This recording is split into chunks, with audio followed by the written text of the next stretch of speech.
మీరు కూడా చూసే ఉంటారు, ఖమ్మంలో గౌస్ పాషా అనే ఒక ముస్లిం వ్యక్తి ఒక పసి పాపను 13 ఏళ్ల బాలికను అత్యాచారం చేసి తన్ని 4వ ఫ్లోర్ నుంచి కిందికి పడేసినటువంటి ఘటన జరిగింది. ఆ అమ్మాయి కూడా చావు బతుకులు ఉన్నటువంటి పరిస్థితి. ఎట్లా చూస్తారు ఇటువంటి ఘటనలు తరచూ రిపీట్ అవుతా ఉన్నాయి, ఏం చెప్తారు సార్? రాష్ట్రంలో జ్ఞానం పెరగాలన్నా అజ్ఞానం పెరుగుతుంది. ఇలా ఈ సైకో నా కొడుకులని చంపేయక ఎందుకు ఉంచుతుండ్రు? చంపేయాలి కదా. వానికి సీరియస్ ఆరబెట్టి రెడ్ కార్పెట్ వేసి తీసుకుపోయి పోలీస్ స్టేషన్లో పెడతారా ఇట్లాంటి సైకో నా కొడుకులని? కనీసం జ్ఞానం ఉండాలి కదా. ఆడది పసిపిల్ల, ఆడది కాదు. నేను ఏమంటున్నా, ఏ ఆడదైనా తన కన్సెంట్ తోటి ఏం చేసినా అభ్యంతరం లేదని కోర్టే చెప్తుంది. పసిపిల్లకి ఆలోచన ఏముంటుంది? ఇలా అవసరం తీరేదాకా వాడుకొని బిల్డింగ్ మీకు తోసేసిడేంద్రా సైకో నా కొడక. నేను చంపాలి కదా. మరి ఎందుకు ఇలా ఏమన్నా జైళ్ళల్లో మనం కట్టే ట్యాక్స్లతోటి జైళ్ళల్లో ఫుడ్ ఎక్కువైనా ఉందా ఇట్లాంటి చెత్త నా కొడుకులని పెంచి పోషించుకోవడానికి? ఒక సంఘటన జరిగితే ఆ సంఘటనకు తగ్గట్టు చర్యలు ఉంటే ఇలా తప్పులు జరిగాయి.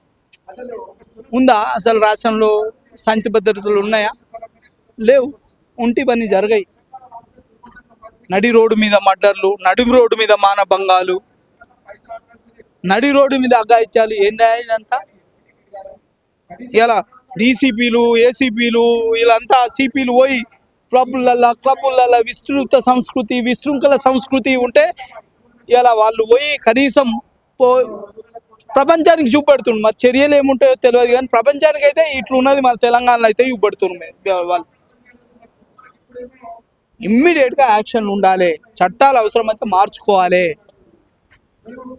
ప్రజా సంక్షేమం కొరకే కదా చట్టాలు. ఇట్లాంటి హౌలా కొడుకుల కోసం కాదు కదా. బరాబరి వారిని తీసుకుపోయి ఎన్కౌంటర్ చేయాలి లెక్క ప్రకారం అయితే. కానీ ప్రభుత్వాలు మెజార్టీ మైనార్టీ అనే ధోరణితోటి ఎవరైతే మెజార్టీ వాయిస్ ఉంటుందో వాయిస్ ఉన్నోని కాపాడడానికి ప్రయత్నం చేస్తున్నాయి.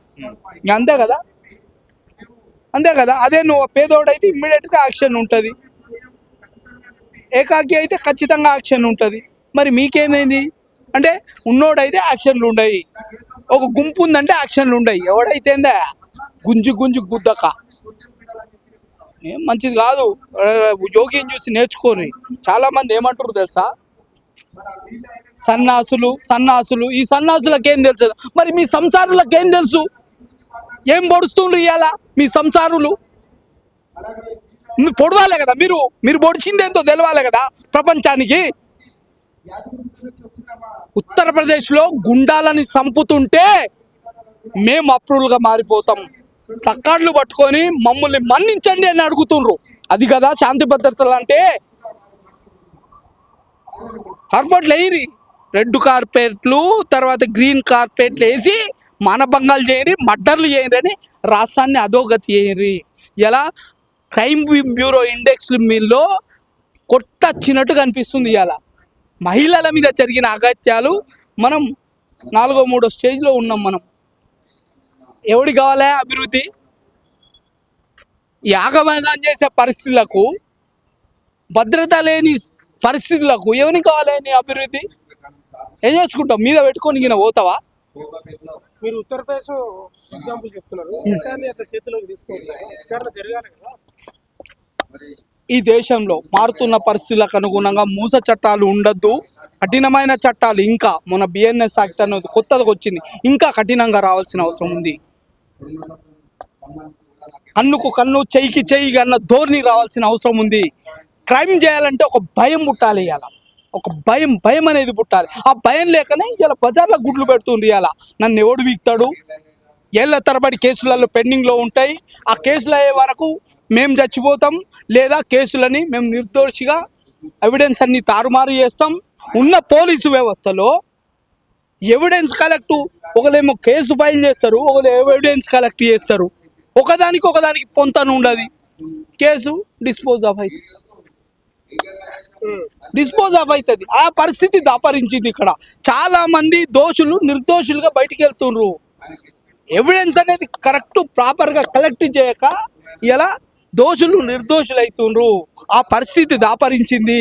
ఇలా ఒక టీచర్కి, ఒక ఉద్యోగికి నువ్వు టెస్టులు పెడుతున్నావు. ఇలా ఎందుకు వాళ్ళని ఎవిడెన్స్ ఎట్లా కలెక్ట్ చేయాలి, ఎఫ్ఐఆర్ ఎట్లా నమోదు చేయాలి, ఛార్జ్ షీట్ ఎట్లా వేయాలి అనే మెలకువలు కూడా నేర్పాలి కదా. దాని మీద క్లాసులు ఇవ్వాలి కదా.